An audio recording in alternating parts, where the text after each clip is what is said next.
Un objeto es una cosa, un archivo es un lugar, la Universidad de la República, nuestra casa de estudios. La universidad en 100 objetos nos cuenta su historia a través de lo que guarda su archivo. Segunda temporada, Centenarios. Lucía Sala fue profesora de historia, investigadora, docente universitaria y militante política. Durante la última dictadura uruguaya, debió exiliarse en México, donde combinó su trabajo en la UNAM con la denuncia y el apoyo a los presos políticos. Su archivo, donado al AU en 2008, además de documentación sobre su vida personal y académica, conserva una valiosa correspondencia de esos años. En este episodio, Micaela Lima y Guido Quintela presentan esas cartas, que revelan aspectos de su vida cotidiana, su militancia, sus vínculos afectivos y constituyen una fuente fundamental para la historia reciente.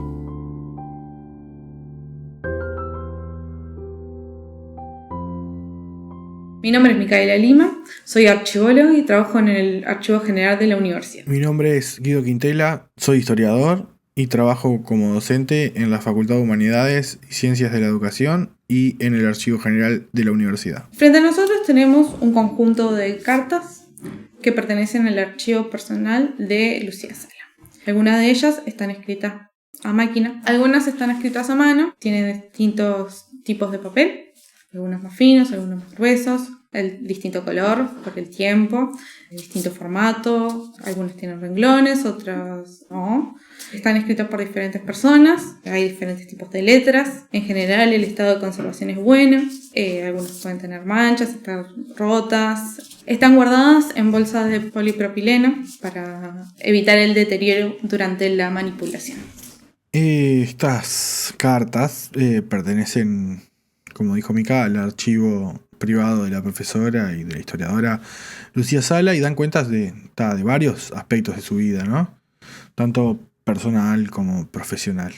En su mayoría datan de los años 70 y 80 del siglo XX y son años que coinciden con la última dictadura que atravesó el Uruguay y un proceso histórico que afectó particularmente la vida de Lucía Sala y de su familia.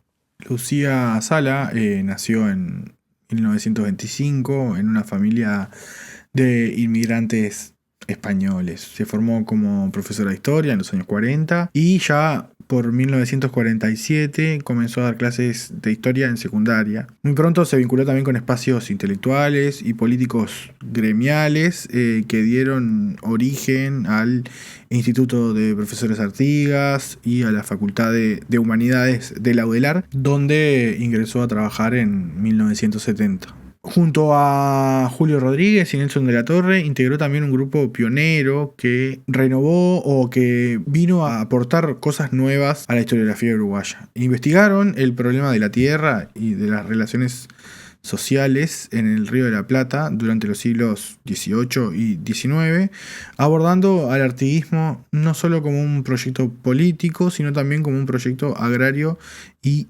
social. Lucía Sala fue una comprometida militante de izquierda, fue miembro del Partido Comunista y en 1975, como muchos otros docentes, fue destituida por las autoridades de la intervención. Se exilió en México con parte de su familia y trabajó como docente de la UNAM. Durante su exilio, además de trabajar, reforzó su compromiso con Uruguay y participó en campañas de denuncia y apoyo a quienes permanecían en el país, particularmente a los presos políticos como su esposo, ¿no? En 1985, con el retorno de la democracia o la recuperación democrática, volvió al Uruguay y recuperó su cargo en la UDELAR, donde se desempeñó hasta su jubilación.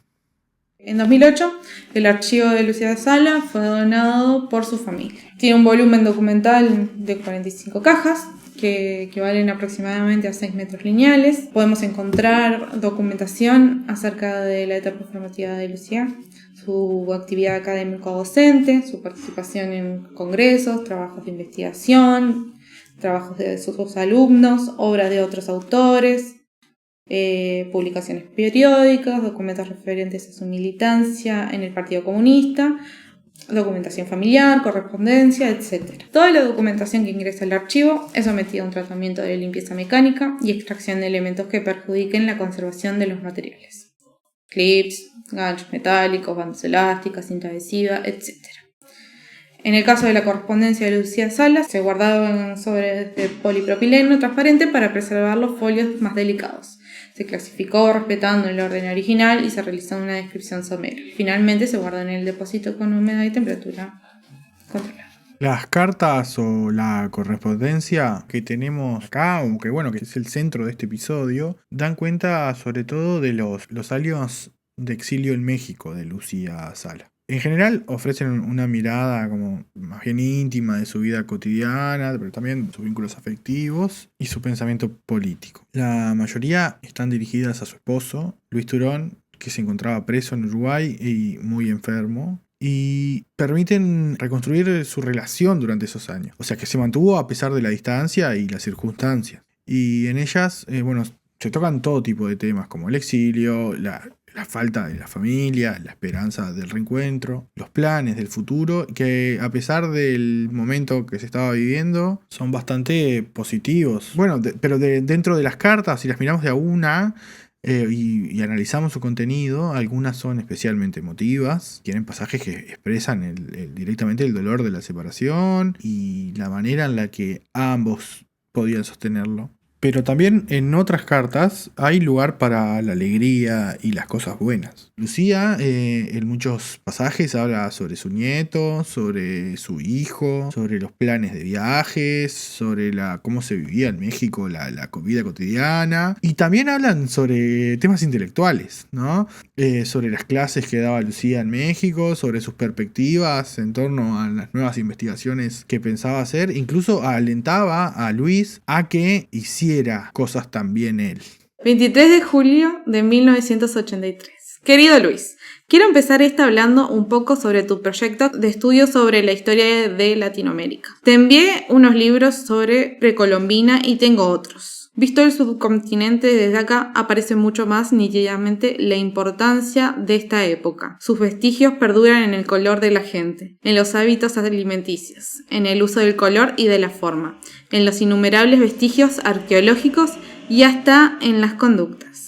Y eso es así para todo el macizo andino, y en grado menor para otras regiones donde el impacto indígena no fue tan importante. Es claro que no es lo mismo en el Caribe, Brasil, etc., donde la mezcla se hizo con poblaciones negras trasplantadas, y el tipo humano presenta muchos caracteres negroides, que signan también su cultura. El Plata, el sur de Brasil, tienen básicamente una población blanca trasplantada por la colonización finisecular. Y aunque en nuestro país algunos de los rubros más típicos del folclore sean de origen negro y queden huellas de mestizaje, nuestra cultura es de origen europeo.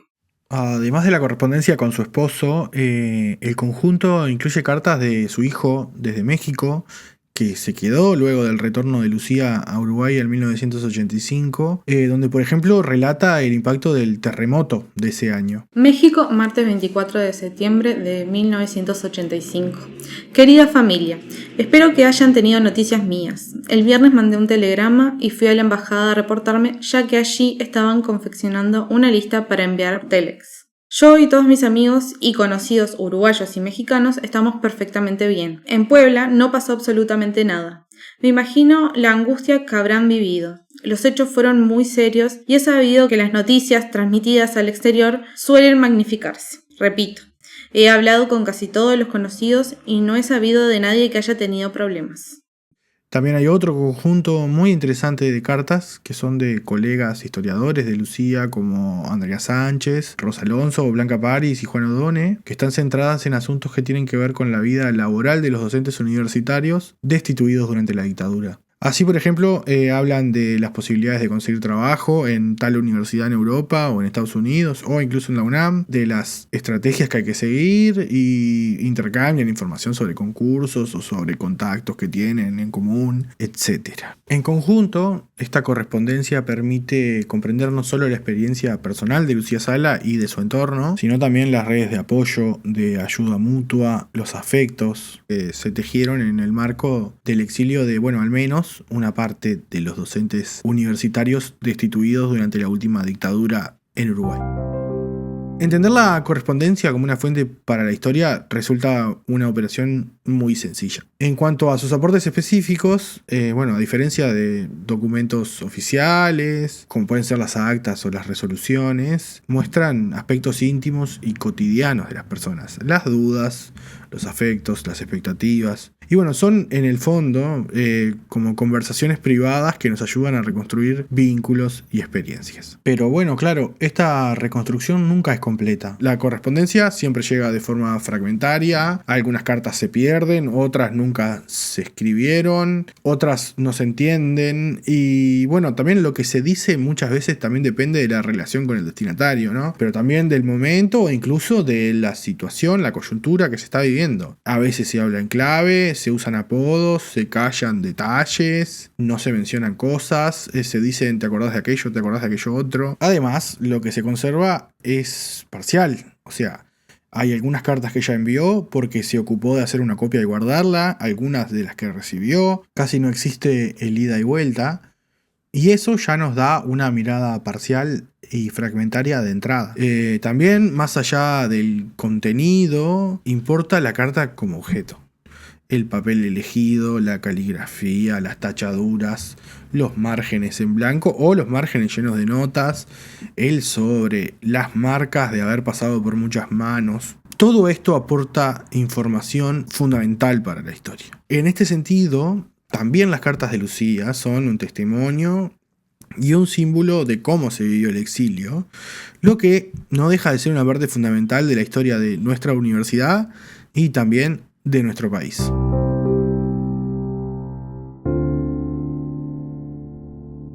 La Universidad en 100 Objetos es un podcast del Archivo General de la Universidad de la República. Idea original, Vania Marcarián. Producción y edición, Guido Quintela y Mariano Reperger.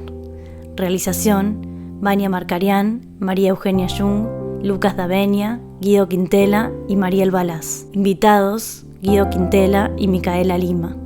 Narración, Joana Vigorito.